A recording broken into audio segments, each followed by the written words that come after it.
Good evening, ladies and gentlemen. Welcome to another exciting episode of the Paul Brown Show.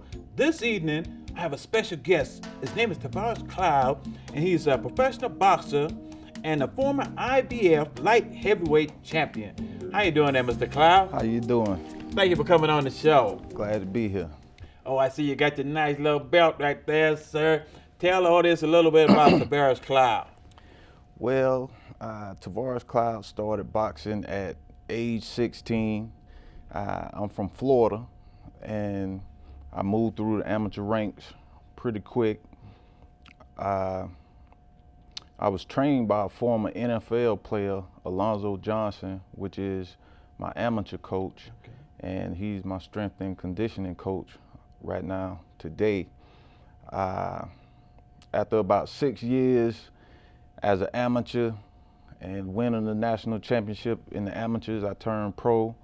And in 2008, I believe it was, 2008, I won 3 national titles, the NABA, the NABF, and I want to say the NABO, which are like minor belts for the world championship belts. And later on that year in 2008, I became the #1 contender by defeating Julio Cesar Gonzalez, which is the only Mexican light heavyweight champion ever and Olympian.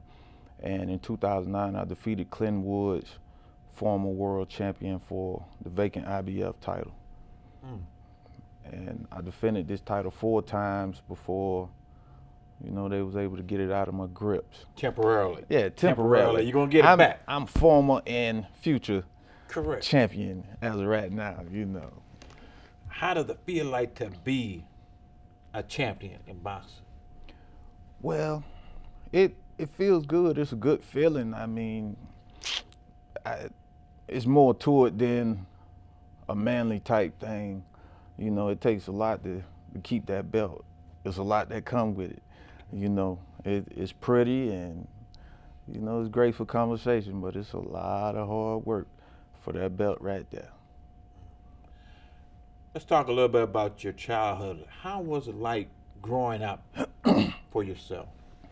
Well, growing up, I was raised by a single parent. My mom, Emma Smith. How you doing, Mom?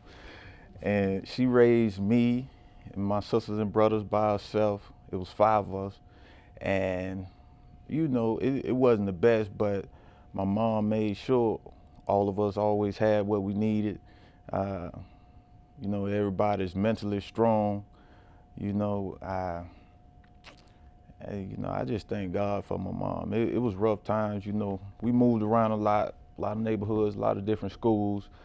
And I mean, every fight I had, my mom right there front row. Why is it so important that you do these positive things, especially for what you went through in your past as far as growing up and seeing the struggles that your mother went through raising you? Well, it's important to me because when I was a little kid, and we used to have motivational speakers come to the schools, and they used to talk to us. And when you have a good motivational speaker, like, you really feel motivated, you feel excited, like you want to change your life. And I was sitting in the cafeteria one day listening to the speaker, and I was thinking to myself, I was like, yeah, I want to make people feel like that, send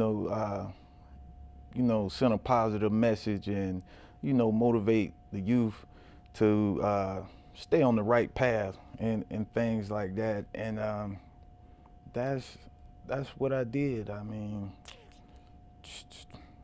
I stayed on the right path, and I just kept praying, kept working. Everything worked out for me. How did you handle that peer pressure? Because when you were doing positive things, there were people trying to pull you in to do some negative things. Mm-hmm. How did you handle that, and how do you teach that to our youth in our community? You have to be a leader. I mean, I was a leader because I was never the type to follow anybody. And what I would say to the youth today is that, when the lights go off, when the cameras go off, you by yourself anyway. That's all it really is. Nobody can help you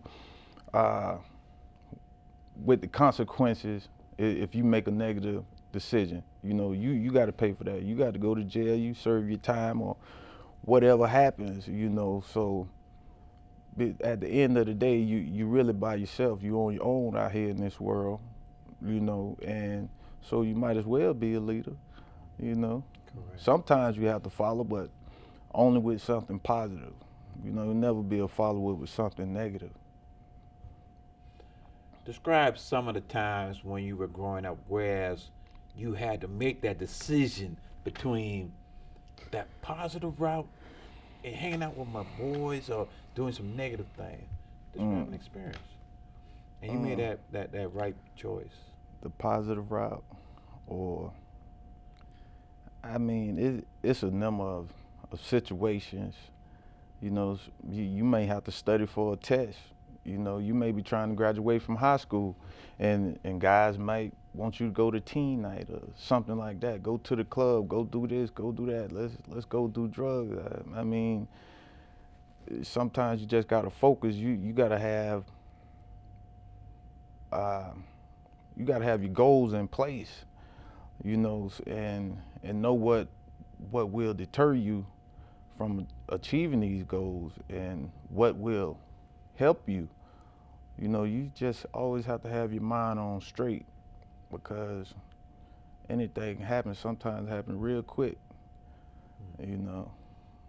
But it could be a number of situations. I can't think of one off the top of my head, but I had to avoid negativity a lot. It was one point in time when I was coming up as a professional fighter, it was like, oh, Cloud, he really don't mess with us like that. I don't, because I'm trying to do something. I'm trying to be the champion of the world, take care of my family, So you just gotta have your goals in order. That's what I think. Why is it so important to have a goal or a vision? A goal, a vision keeps you focused. It keeps you focused, and to me, it's exciting because you achieve a smaller goal and another goal. All of it leads to the bigger goal. It helps you stay focused, keep everything in perspective. It's setting goals I believe is part of the formula for success. You got to have goals. You can't wake up one day and just be successful without having a plan. You got to have some kind of plan. You got to be on a mission, You have a youth program. Mm-hmm. You're really into the youth. Tell us a little bit about your program and why it's so important that we get involved with our youth. Okay. The name of my program is the American Achievers Foundation. I started it to mentor at-risk youth because as a world champion, when I became world champion, it was no basic way that I should act, status quo for, a professional athlete. And I was like, whoa, this is like, I'm just out here by myself, pretty much just, you just world champion. And if you don't have goals, you don't have your head on right, you probably go out and end up in some of the things that you see celebrities involved in on TMZ, drinking and driving, fighting guns and all that stuff, So me, I decided to do something positive with it, which was to give back to the community. And I started the nonprofit organization with my wife, Eileen, and her mom, Cheryl Gonzalez from Florida. They helped me start it.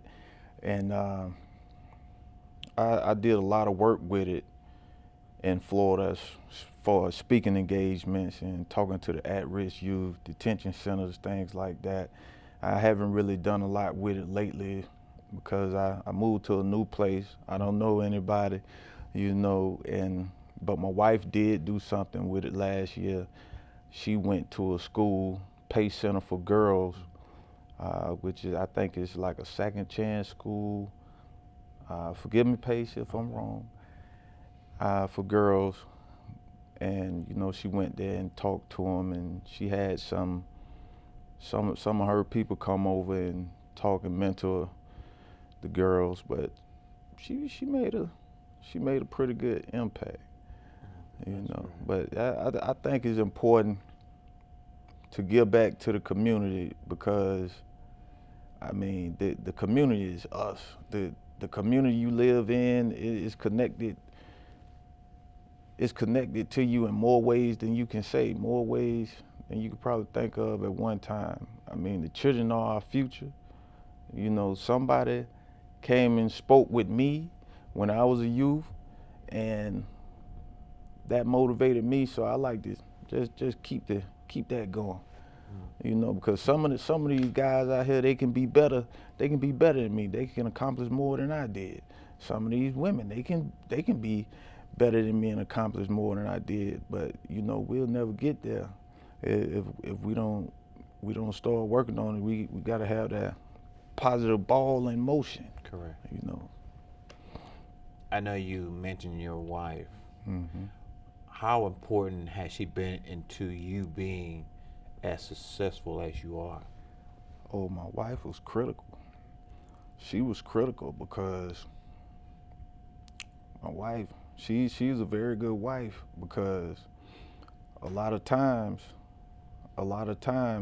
I had to go to training camps for months at a time. Some years I've been in training camps 7, 8 months out of the year, you know, all across the world, all across the country. And she kept things running smooth at home, you know, with my daughter, with our daughter, Alicia. And, you know, it was just no problems. You know, if I call, I feel bad, she motivate me. If she see me, you know, slacking off, she be like, you know, you need to do a little bit more. But she was critical. She was critical. And she kept my head on straight a lot of times, you know. I know you have some strong women, from your mother to your wife. What do you talk to your daughter about? Ooh, I talk to my daughter. I want my daughter to be better than me. I want my daughter to be better than her mom was. You know, we just, it's really, when I talk to my kid, it's really not like a kiddie conversation. You know, I talk to her with like real life. Correct. You know, you got to do this, you got to do that. You know, talk to her about schoolwork. You know, I was talking to her the other day. I was telling her, I asked her a question. I said, "What kind of degree do you want?" And she was like, "What kind of degree is?" I said, "You need a PhD." Yeah, like get a PhD. So I talked to her about things like that, and you know, I just, you know, we watch the news and we explain that to her. You know, we tell her like the truth, why she shouldn't be on the internet just playing around on YouTube and things like that. You know, we keep it very serious, so she's alert and aware of the world around her. You know, and she'll be good even if her parents ain't around her.